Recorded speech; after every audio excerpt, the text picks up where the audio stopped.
నమస్తే, welcome to I news. నేను Sonia. Global focus అంతా ఇప్పుడు దక్షిణాఫ్రికాలో జరుగుతున్న G20 సమ్మిట్ పైనే ఉంది. 20 ఏళ్ల G20 చరిత్రలో ఫస్ట్ టైం దక్షిణాఫ్రికా ఈ మీటింగ్ ను హోస్ట్ చేస్తోంది. ప్రధాని నరేంద్ర మోదీ ఇప్పటికే జోహెన్నెస్బర్గ్ కు చేరుకున్నారు. ఈ సదస్సులో ఇండియాస్ రోల్ చాలా కీలకం కానుంది. అయితే ఈ గ్లోబల్ సమ్మిట్ కి ప్రపంచంలోనే ముగ్గురు అత్యంత శక్తివంతమైన లీడర్స్ హాజరు కావడం లేదు. Trump, Putin, Jinping. ఈ ముగ్గురు ఎందుకు దూరంగా ఉన్నారు?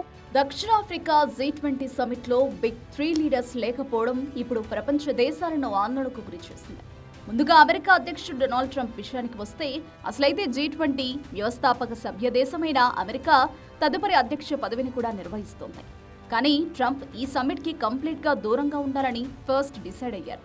దీనికి కారణం దక్షిణాఫ్రికాలో శ్వేత జాతి రైతులు అణిచివేతకు గురవుతున్నారని, జాతి వివక్ష ఫేస్ చేస్తున్నారని ట్రంప్ స్ట్రాంగ్ గా ఆరోపించారు. అయితే సమ్మిట్ కి 1 డే బిఫోర్ ట్రంప్ తన వైఖరిని చేంజ్ చేసుకుని అమెరికా తరపున తాత్కాలిక రాయబారి మార్క్ డి డిలార్ట్ ను పంపించారు. ఇక రష్యా అధ్యక్షుడు వ్లాదిమిర్ పుతిన్ రాకపోవడానికి రీజన్ చాలా క్లియర్ గా ఉంది. ఉక్రెయిన్ వార్ కి సంబంధించి అంతర్జాతీయ క్రిమినల్ కోర్టు పుతిన్ పై అరెస్టు వారెంట్ జారీ చేసింది.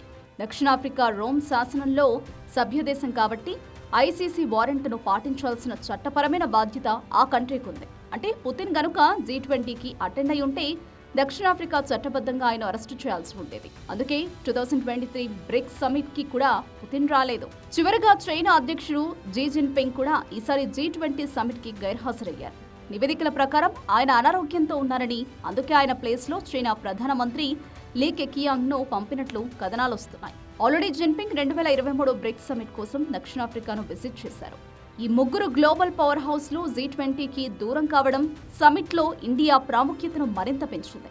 వరల్డ్ ఇష్యూస్ పై ప్రధాని మోదీ తన వ్యూహాన్ని, అభివృద్ధి చెందుతున్న దేశాల వాయిస్ ను ఈ వేదికపై ఎలా వినిపిస్తారోనని ప్రపంచం ఇప్పుడు క్లోజ్ గా అబ్జర్వ్ చేస్తోంది.